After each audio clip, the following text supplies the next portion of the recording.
National security folks can't be trusted.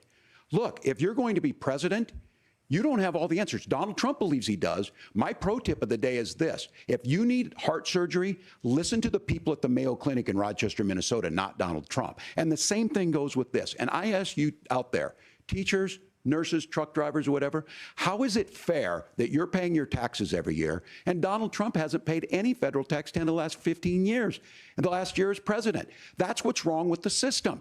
There's a way around it, and he's bragged about that. We're just asking for fairness in it, and that's all you want.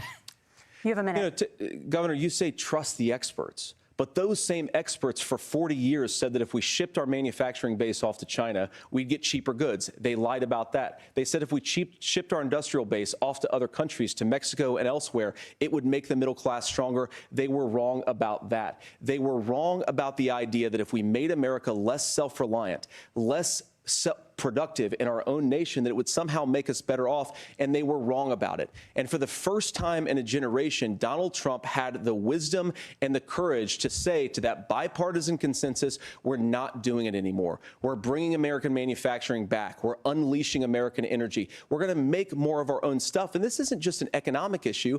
I mean, I've got 3 beautiful little kids at home, 7, 4, and 2, and I love them very much, and I hope they're in bed right now. But look, so many of the drugs, the pharmaceuticals that we put in the bodies of our children are manufactured by nations that hate us. This has to stop, and we're not going to stop it by listening to experts. We're going to stop it by listening to common sense wisdom, which is what Donald Trump governed on.